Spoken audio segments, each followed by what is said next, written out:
Good afternoon, partner, and good afternoon, people of the world. Good afternoon, partner and everyone.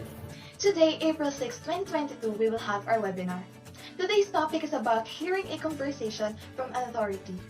We are your hosts, Ashley Gonlao And Trace Bungay, and this is Listener's Call.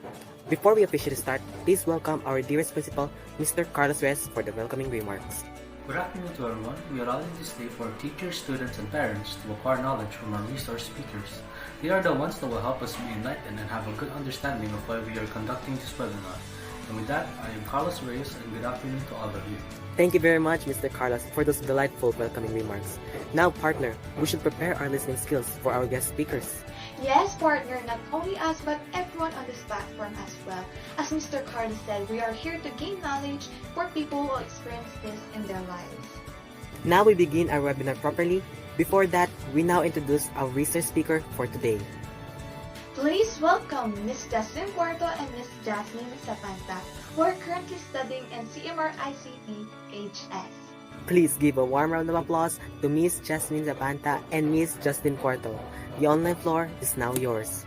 Thank you for the warm introduction. I'll be introducing myself. I am Justin Gabe G. Cuarto and I am the class president of Grade 9 Kids. I am Jasmine Zapanta, the Vice President from Grade 9 Kids. We'll keep our talk brief but informative and entertaining.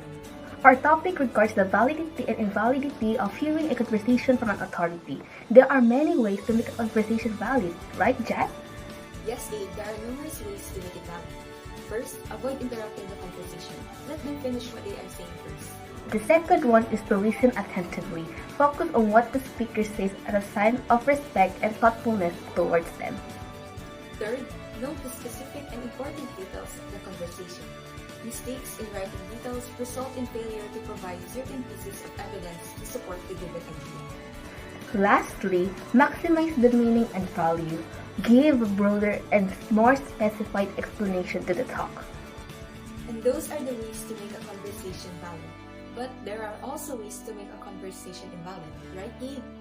Yes, there are. First is the impractical information and advice.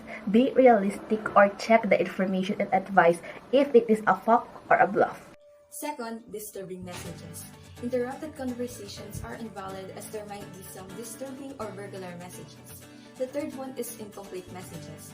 It is invalid as the focal and complete thoughts are not present. And the last one is the irrelevant information in a conversation. It is a conversation that is not relevant and accurate to the topic. And those are the ways that make hearing a conversation with an authority become valid or invalid. That's all. We hope we have clarified everything. Thank you so much for inviting us. Once and more, I am Justin G. Cuarto. And I am Jasmine Zapanta. Thank you, everyone. Thank you for that well-informed discussion, Ms. Cuarto and Ms. Zapanta. So, partner, what did you learn about our topic for today? Well, partner, I learned how conversations become invalid when the information and message are incomplete and irrelevant. What's yours, partner? I think it is listening attentively and remembering important details from a conversation. So the question and answer floor are now open for your concerns. The first question is from an educator, Sir Nico Esguerra. As a teacher, I came up against a parent complaining about why his daughter has no marks, especially when his daughter always is listening to my discussion and passing her requirements punctually. But her answers are mostly not related to the questions asked. How will I solve this? We can solve this by making the discussions clear and more informative to the students. Make it somehow understandable for them. Always ask them questions for clarity. Thank you very much, Ms. Cuarto. We hope that answers your question, Mr. Esguerra. The last question is from Mr. Gab Tolentino, a parent. Whenever me and my daughter are talking, she consistently interrupts, never lets me finish my words, and never listens to me, which leads us to fight. How can I avoid this from happening again?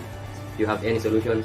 To avoid this from happening again, improving your communication skills and having tolerance with your daughter will address the problem, especially asking for the cause of her trouble. Thank you very much, Ms. Cuarto and Ms. Zapanta, for enlightening us to know if the conversation is invalid or valid. Now let's hear from our Vice Principal, Ma'am Rihanna Regala, for the closing remarks. I would like to thank our speakers for giving us a knowledgeable lineup and to our viewers that tuned from the beginning until the end. Thank you. Thank you, Ma'am Regala, for that closing remark. That's all for now. This is Listener's Call. See you next time.